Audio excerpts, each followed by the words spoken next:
Welcome back to my channel Meet CISO. I'm excited to bring you a new video on a topic, the data lifecycle. At a high level, data goes through three major stages: create, manage, and dispose. But when we break it down further, the lifecycle becomes more detailed and meaningful with seven key stages: collect, create or generate, store, use, share, archive, and destroy. In today's video, we are going to walk through all these seven stages from a security perspective. So stay with me till the end. Let's start with the first stage, data collection. Data should be collected in a purposeful manner. An organization must be clear on why the data is being created or collected, where the data is coming from, and what type of data is being collected. Is it personal information, financial data, or health related data? Data should be lawfully collected, ensuring uh, the data collection follows laws like GDPR, HIPAA, PCI DSS, or any local data protection regulation. And finally, secure the data by collecting only the minimum data required, classifying the data at source, and maintaining data integrity. That's how you collect data in a secure, lawful, and purposeful manner. Now, let's talk about the next phase, data generation. Unlike data collection, where we actively gather data from users or external sources, data generation happens automatically inside systems and applications. For example, system logs, sensor data, or user behavior data. So when data is being generated, organizations should clearly understand where exactly is the data coming from and what kind of data is it. Is it a structured data or a unstructured data? Knowing this helps in planning how the data will be stored, protected, and analyzed later. Now that the data is collected and generated, the next step is data storage.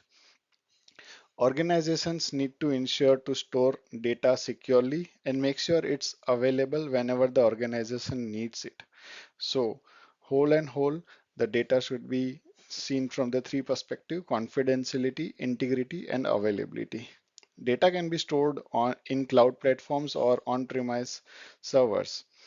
Organization also ensure strong security measures such as encryption at rest, stringent access controls, and regular backups. Also, data storage must follow laws like GDPR, HIPAA, PCI DSS, and company-specific data retention policies. Before we move ahead, a quick request from my side. Creating these videos takes a lot of research, time, so that you can learn easily and grow faster. So, if you are finding this helpful, please hit the like button and subscribe to the channel. Your support truly motivates me to bring more valuable content for you. With that, move forward with the data usage.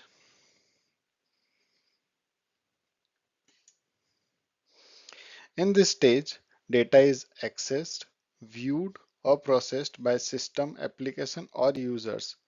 We must ensure strong security and privacy controls such as access control, data masking, monitoring and logging, and to prevent the misuse, for maintaining confidentiality of the data while the data is in data usage mode. So data can be used for processing, or for some support business operations or decision making or analytics. Now let's move to the next stage of the data lifecycle, data sharing.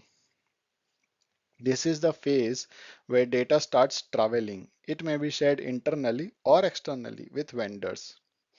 Sharing can happen through emails, secure portals, APIs, or file transfers like SFTP or FTPS, sometimes manually through reports or automatically through system to system integrations. To keep the data secure, mandate access authorization, encryption in transit, data masking, and legal agreements.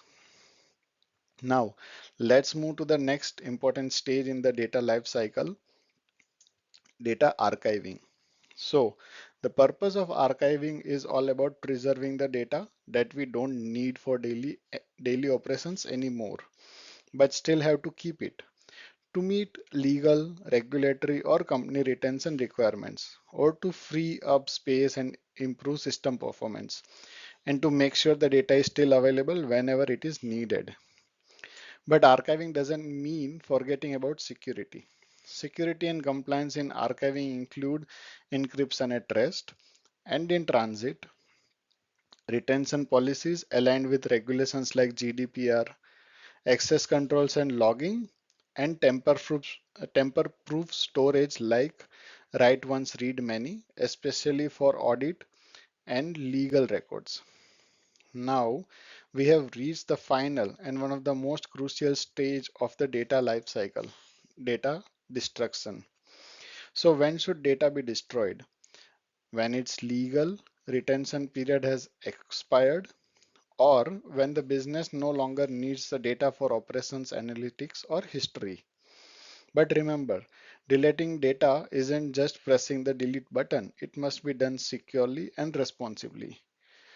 Here is what organizations must take care of: data destruction policies, chain of custody, audit logs, and no leftovers. So, this is where the data lifecycle chain ends. So, now let's move to the questions to test your knowledge. Yeah, please do answers in the comments. So, let's start with the first question. Which of the following is the correct sequence of the data lifecycle? Destroy, use, archive, create. Create, store, use, share, archive, destroy. Collect, destroy, share, store, or store, create, archive, use. Comment your answer in the comment box. Second question. Which of the following best explains why data should not be moved directly from the use stage to the destroy stage without passing through the archive stage? Because all data must legally remain stored for a minimum of 10 years before destruction. Because keeping archiving may violate retention policies and eliminate data needed for future audits, litigation, or regulatory compliance. Because archived data is always converted into encrypted physical documents before disposal, or before archiving is only because archiving is only needed when sharing data with external third parties. I'll be waiting for your answer. Let's move to the next question. A company has completed a customer offboarding process and wants to delete all customer related data. However, financial transactions involving that customer are legally required to be retained for 7 years. At which stage should this data be placed and why? Destroy stage, because the customer has requested deletion of their data under GDPR.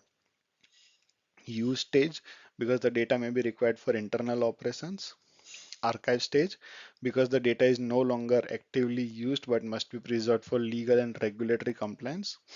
Share stage, because it must be sent to external auditors immediately. I will be waiting for your answers in the comment section to understand how much you have understood from the data lifecycle we have discussed today. Thank you for watching till the end. Please like, share, and subscribe for more such content. Keep learning. Bye.